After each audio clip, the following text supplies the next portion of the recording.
Hello ladies and gentlemen, I'm Joseph Novichko, Senior Trading Manager with GDM. Today's outlook, we're starting with Chinese equities. They surged on Thursday as of course tight trading resumed following a week-long holiday, while of course markets in the rest of the region put up a lackluster performance. Sluggish off the positive cues from the mainland and of course Wall Street. The key focus of investors was on China markets, which opened after National Day holidays. The Shanghai Composite climbed 3.8% to 3169 in late Asian trade. Moving to Japan, over there the index Nikkei 225 closed down 1% at 18,141, as of course disappointing economic data dragged on investor sentiment. Machinery orders, a leading indicator of corporate capital spending, of course fell 3.5% on a year in August, well below the 4.2% rise forecast. The weak data, however, appears to be less disappointing to the Bank of Japan's optimistic view on the economy.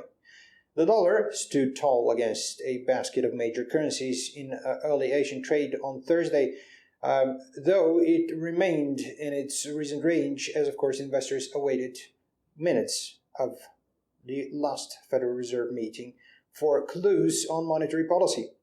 The yen crept slightly higher, but of course gains were capped by expectations that the Bank of Japan will, of course, unveil more stimulus steps as early as this month.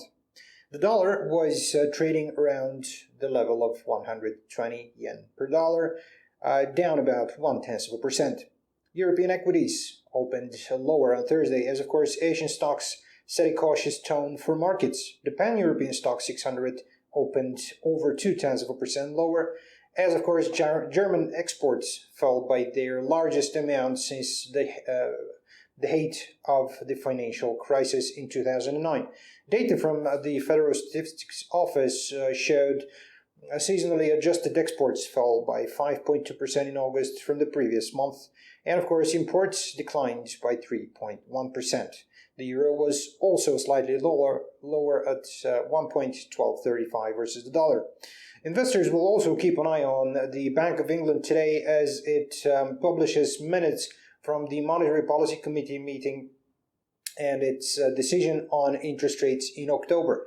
The minutes could offer clues as to when the bank could raise interest rates. Ahead of this, we're looking at the pound. It was nearly flat from a late US trade at 1.5311.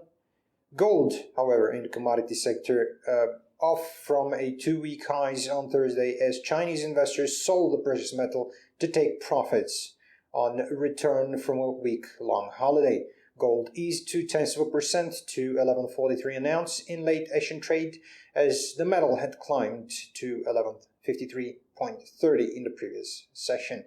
This was its highest level in September 24, before of course closing 0.1% lower.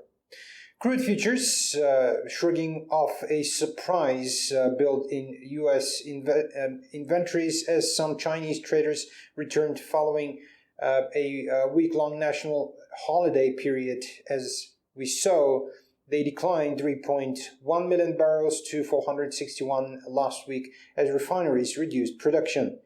U.S. crude was up 24 cents at 48.05 throughout the Asian session and of course traded as high as 48.39 earlier.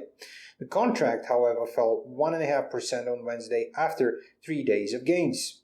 And the most important news today in the calendar, we're looking at 11 Bank of England's interest rate decision and monetary policy statements. Also, later in the day, we will see Governor Carney to deliver his speech around 18. Along with that, at the same time, we will have the Federal Open Market Committee to deliver its last minutes for this month.